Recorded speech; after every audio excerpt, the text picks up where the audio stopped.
Today, we're going to decode a secret language, one that's actually being spoken inside your own body, right this second, with every single beat of your heart. You know the feeling, right? You're sitting in the doctor's office, they press that cold metal disc to your chest, and they get this really intense look on their face. But what are they actually listening for? I'll tell you this, it's not just random noise, it's a really detailed story. All right, let's get into it. So, what's the doctor hearing?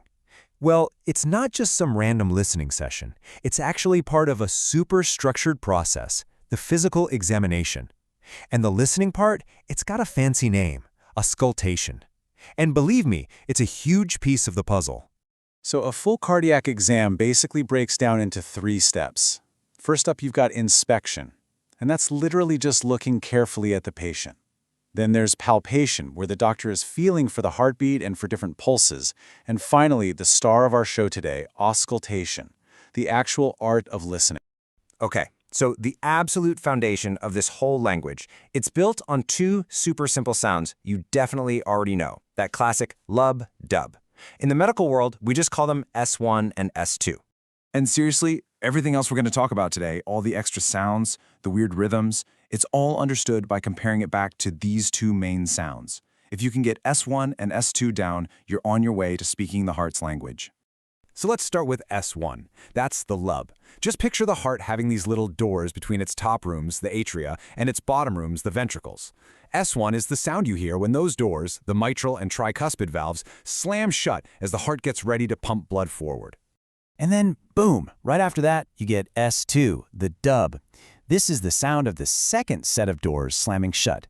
These are the exit doors, the aortic and pulmonary valves that lead out to your body and your lungs. So lub, dub, doors closing, doors closing. Pretty simple, right? Well, hang on, because this is where it gets really interesting. The volume of that first lub sound, it can change. And those little changes can give doctors some major clues about what's going on inside.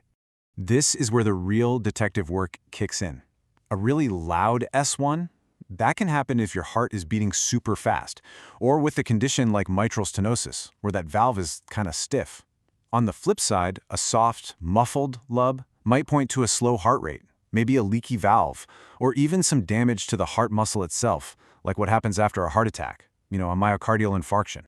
All right, let's shift gears to S2. Sometimes that nice, clean dub sound doesn't sound so clean. It can sound like it has this tiny little echo right after it, and we call that a split. So instead of just dub, a doctor might hear something more like D-dub. Now remember, S2 is 2 valves closing, right? The aortic and the pulmonary. A split just means they aren't closing at the exact same moment. The big question is this a normal thing or is it a sign of trouble? Believe it or not, a totally normal, healthy split is caused by just breathing. Here's how it works. You take a deep breath in. That pulls more blood into the right side of your heart. All that extra blood holds the pulmonary valve, that exit door to the lungs, open for just a split second longer. And that tiny delay? That's what creates that normal, healthy da-dub sound. But of course, sometimes that split is a big red flag. A wide split, where the sounds are way further apart than they should be, could point to something serious like a pulmonary embolism, a clot in the lungs. Then you've got a paradoxical split, where the sounds are actually reversed. That might mean something like aortic stenosis, a stiff aortic valve, or really high blood pressure. And then there's a fixed split, one that doesn't change when you breathe. That's a classic sign of a hole between the heart's upper chambers, something called an atrial septal defect. Okay, so we've got our main beats, and we've got their echoes. But wait, there's more. The heart's language can get even trickier. Sometimes you hear these faint, extra sounds sneaking in between the main beats. It creates a rhythm that sounds, well, it sounds like a galloping horse. These are called S3 and S4. So let's tackle the third heart sound first, S3. This is a really low-pitched sound that pops up early in the heart's relaxation phase, right after that dug. So what does S3 mean? It's the sound of blood rushing really fast into the ventricle. Now here's the thing, this can be totally normal in young people or during pregnancy because there's just more blood volume. But in an older adult, hearing an S3 gallop is often one of the first, most classic signs of congestive heart failure. And then we have the fourth heart sound, S4. This one happens super late in the cycle, just before the next S1 lub kicks in. The key thing to understand about S4 is that it's the sound of the upper chamber, the atrium, giving this powerful kick to force blood into a stiff, uncooperative ventricle below it. And what makes a ventricle stiff? Usually, it's long-term high blood pressure, either in the whole body or just in the lungs. And here's a really cool diagnostic clue. The S4 sound completely disappears during atrial fibrillation. Think about it. S4 is caused by that strong atrial kick, right? Well, during AFib, the atria just kind of quiver. They don't kick.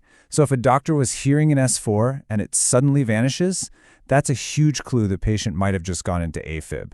The absence of a sound can be just as telling. So let's put this all together. From the simple lub-dub to how loud it is, to these splits and extra galloping sounds, you can start to see how all these little noises weave together to tell a really detailed story about how the heart is doing. So let's do a quick recap. S1 and S2, those are your basic valve closures. S3 is all about volume overload. Sometimes it's okay, but a lot of the time it's not. And S4 is a sign of a stiff ventricle, usually from pressure overload, like high blood pressure. See, each sound has its own place, its own cause, and its own story to tell. You know, when a doctor is listening with a stethoscope, they aren't just hearing a bunch of thumps. They're listening to a narrative. They're piecing together this intricate story, told in a language of rhythm and sound, decoding all these little clues that reveal the heart's true condition. So the next time a doctor puts that cold stethoscope on your chest, you'll know what's up. It's not just a routine check.